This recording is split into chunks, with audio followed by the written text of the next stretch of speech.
The humankind is at the verge of making a huge leap as they choose the kind of financial system they want to pursue in the new world. This could be the biggest turning point in the history of mankind, and hence could have repercussions that we would not have imagined at any level. In today's video, we'll be looking at a few important reasons why Bitcoin has been talked about by a few of the most optimistic people on the earth.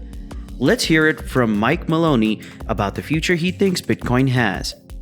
There have been major turning points in modern civilization, and as a matter of fact, the very term modern civilization has come up after a series of changes and a lot of decisions being made. The use of cryptocurrencies is going to be one such change that could affect the way the world works in a great manner. The evolution of computers, internet, and other related technologies has taught humankind a lot of new things which he can put into application. Bitcoin is one such example that has come up from innovations such as these. To understand why Bitcoin is being spoken of by Mike is mainly due to its nature. So we need to understand how he explains Bitcoin and what he expects from it. Interestingly, in one of the episodes he released, we noticed that he compares Bitcoin to be a medium that solves one of the ancient problems called the Byzantine generals problem. This problem has been unsolvable for a long time until we found Bitcoin. The problem sounds fairly simple, so you should have no issues understanding it. Here it is. How do we make absolutely sure that multiple entities, which are separated by distance, are in absolute full agreement before an action is taken? So, what this essentially questions is, what is a step that the humankind could take to make sure that an individual party finds a way to guarantee full consensus? The answer for a person who is not really interested in figuring out a practical way would be to trust the other person.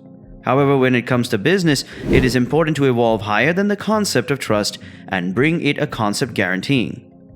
On the other hand, we also have the option to proceed legally in case of non-compliance. This includes a long wait before a resolution is attained and further loss of time and other resources till the case is won. So what is a more optimum solution to all this? Mike took the example of a general in the Byzantine army. Assume that you are a general in the said army and you're planning to attack the enemy city. You have several battalions ready to engage, and all of them have settled themselves up and await your orders to proceed. So, due to the absence of technology back then, communicating would naturally become a huge problem, and visual signals may be noted by the enemy army. How will you coordinate an attack under such situations? How do you tell the other generals to reach the same consensus and attack only at dawn?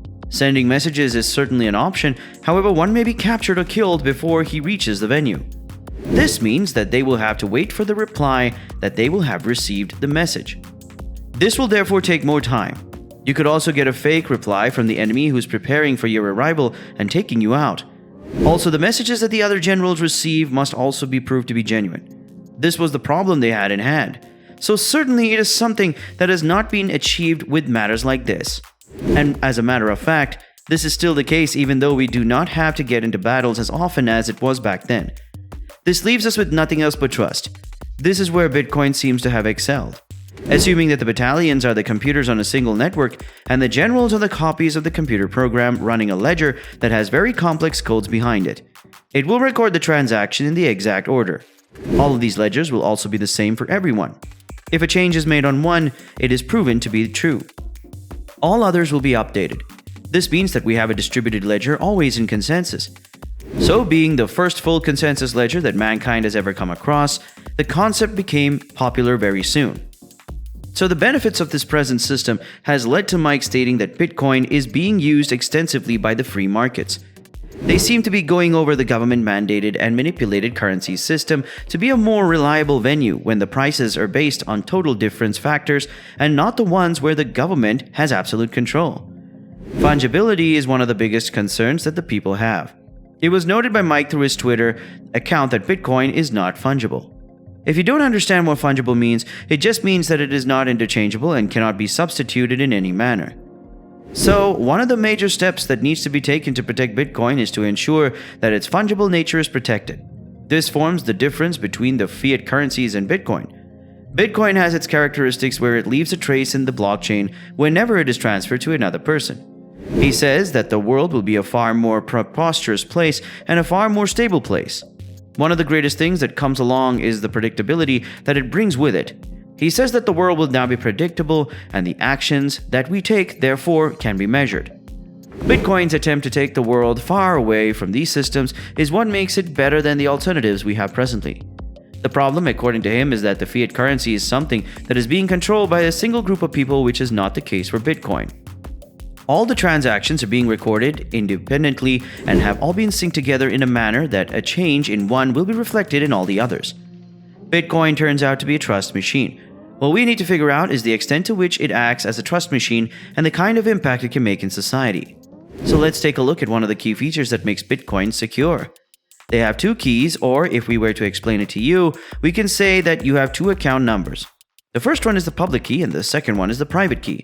The public key is usually used for the deposits, while the private one is used for withdrawals. This may be visible to you as a scannable code, or a string of alphabets and words. So even if your public key is open to you all, you will be safe and secure to keep operating the same account. What you need to take care of is your private key. So keep your private key safe at all times. One of the major problems here is that the cryptocurrencies are too ahead of what the present world can accept. If we look at the advantages it has, especially the ones that deal with fungibility of the tokens, you will see that the economists have been for a long time trying to define fungibility, and each school has had a different thought about the concept. So when Bitcoin came in with certainty and put it into application, these schools of economics had a really hard time accepting the kind of change they were exposed to. The economists were not sure what would qualify as money once the concept was put into application after the introduction of Bitcoin. To preserve privacy, Bitcoin makes use of numerical addresses. This means that it will be relatively harder to ascertain the real-world identity of the individual holding the said account. Assuming that this is the only step towards privacy, you will notice that this is enough to preserve the fungibility of Bitcoin as well.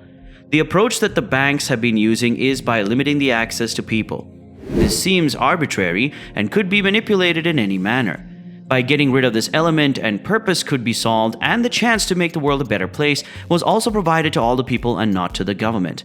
This leads us to another factor, that is to lift the responsibility of financial systems off from the government.